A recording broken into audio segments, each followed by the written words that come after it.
agente do SIC é assassinado pelo colega por causa de 10 mil kwanzas.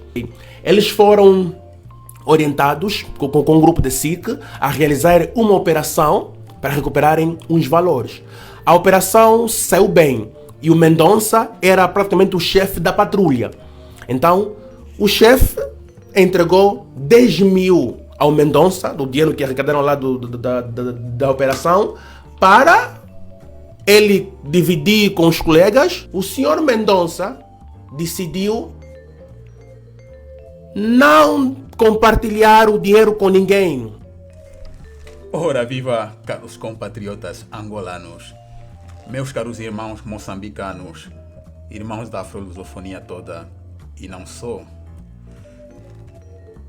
Estou aqui para partilhar mais uma reflexão sobre o que está a acontecer tanto em Moçambique como Angola, o impacto da violência eleitoral e a constituição das nossas sociedades, né?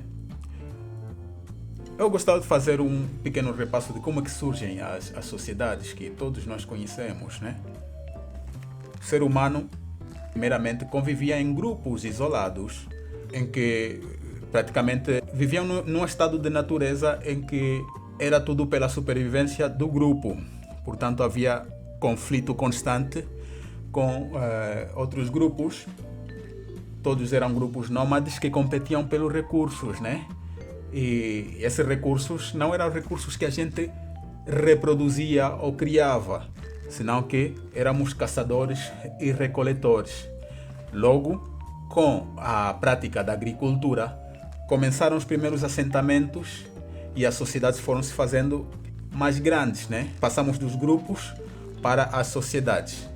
Evidentemente, o conflito continuava, mas a gente tinha que se pôr em acordo, tinha que começar a regular a relação e a cooperação. Enquanto surgiu isso, surgiram também as civilizações. As civilizações saem da necessidade de satisfazer as necessidades próprias sem uso da violência, mas usando o recurso da cooperação.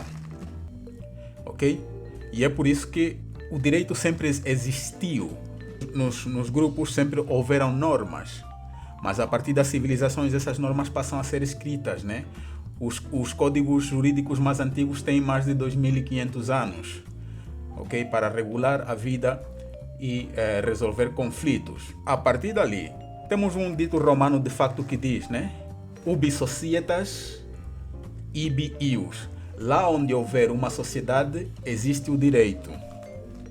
Ok? No século XXI, os estados constituídos são estados de direito, porque sem a organização da atividade individual e coletiva, o que existe é anarquia, o que existe é conflito constante, e assim não há desenvolvimento da arte, da cultura, das finanças, da economia, não há o desenvolvimento individual, não há sociedade, não há um Estado com identidade e que possa interagir em pé de igualdade com o resto dos Estados.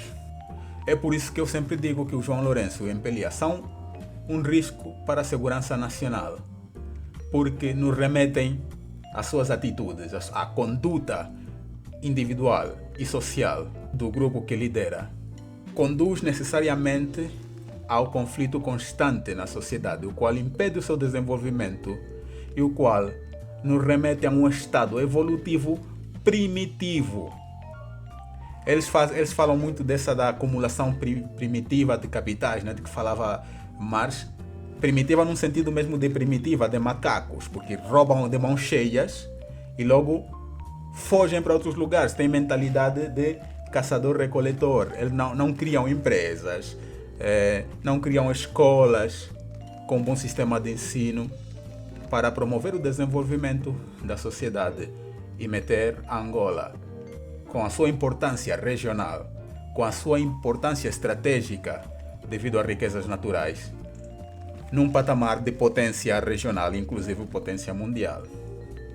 E é por isso que é urgente, no século XXI, a gente viver segundo as normas do século XXI, sem renunciar às tradições, sem renunciar às identidades de um povo, de uma região, que tem tanta influência cultural no mundo, mas que nem sequer nós mesmos conhecemos. Nós já não nos conhecemos porque nós não temos direito de nos olhar ao espelho como fundadores de civilizações, como fundadores de cultura, como geradores de riqueza nacional e global. E é por isso que devemos voltar à ordem. Porque nós temos Constituição, sim, Angola, sobre o papel. É um Estado de direito e democrático. Mas é só sobre o papel. Funcionalmente, isso não existe, devido à ação de indivíduos com condutas criminosas, abertamente criminosas, né? Como temos visto o Daniel Chapo com esse golpe de Estado que está a fazer em Moçambique, com o mesmo golpe de Estado que deu o general João Lourenço nas eleições de 2022 e seguramente nas eleições de 2017 também, né? Com todas as fraudes eleitorais que nós temos estado a padecer, nós temos evolucionado da sociedade para os grupos, que sobretudo são nómadas, o que é mais nómada em Angola. Isso vai para você, Bali Tionga, desculpa. Não, até que nem desculpa.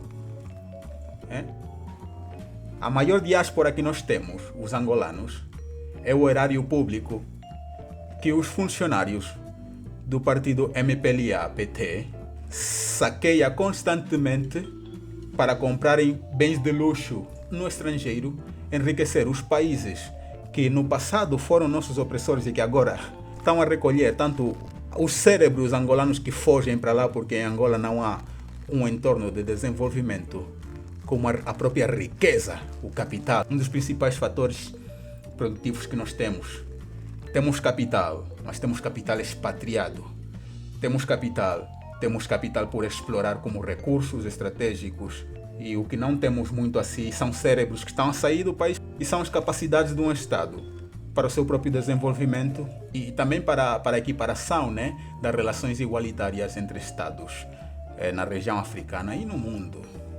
Por isso mesmo, devemos voltar à ordem e quem é a autoridade para restabelecimento da ordem em regimes totalitários que subvertem as constituições, maltratam o povo, violentam o povo constantemente, sistematicamente, para manter-se no poder. É o povo mediante a revolta, porque só existe sociedade com as famílias. Só existe sociedade porque um povo decidiu autodeterminar-se. E isso foi através da luta.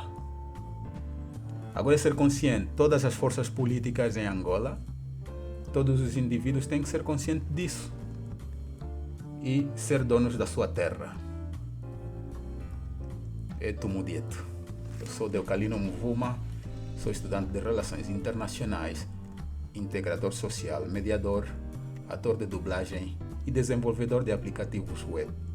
Sou o vosso analista de bolso. Na província de Tete, onde a polícia confirma o uso de balas, com efeito a corporação afirma ter alvejado 4 manifestantes no dia de ontem, segunda-feira. Contraíram ferimentos e foram prontamente encaminhados a unidades sanitárias onde se encontram a receber cuidados médicos. Na mesma sequência, a PRM assegura que 75 pessoas foram detidas. Nós almejamos que sejam tempestivamente responsabilizados por parte do Ministério Público para desencorajar os demais indivíduos que ainda optam por se envolver nestas ações de subversão da ordem pública e também de vandalismo. A polícia declarou guerra ao povo. A Constituição diz que todo cidadão tem direito a resistir a ordens ilegais. Quando a polícia dispara gás lacrimogêneo, balas verdadeiras, são coisas ilegais. O povo tem um direito também de se defender.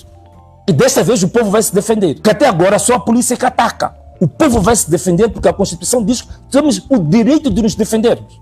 Se a polícia dispara gás lacrimogêneo, balas verdadeiras, os jovens vão se defender. É por isso que eu estou a pedir, jovens, deve ser uma manifestação de todos os bairros.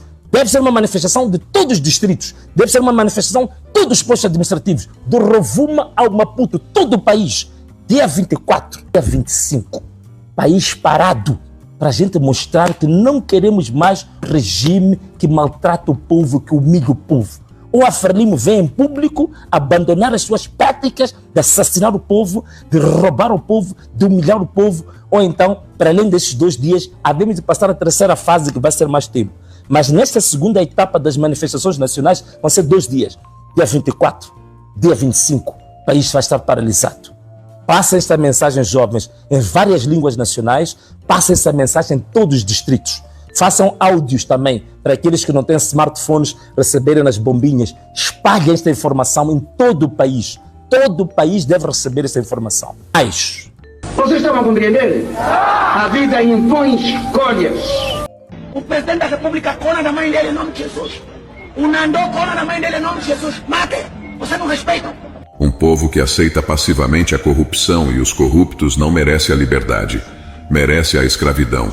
Um país cujas leis são lenientes e beneficiam bandidos não tem vocação para a liberdade. Seu povo é escravo por natureza. Um povo cujas instituições públicas e privadas estão em boa parte corrompidas não tem futuro, só passado. O primeiro método para estimar a inteligência de um governante é olhar para os homens que têm à sua volta.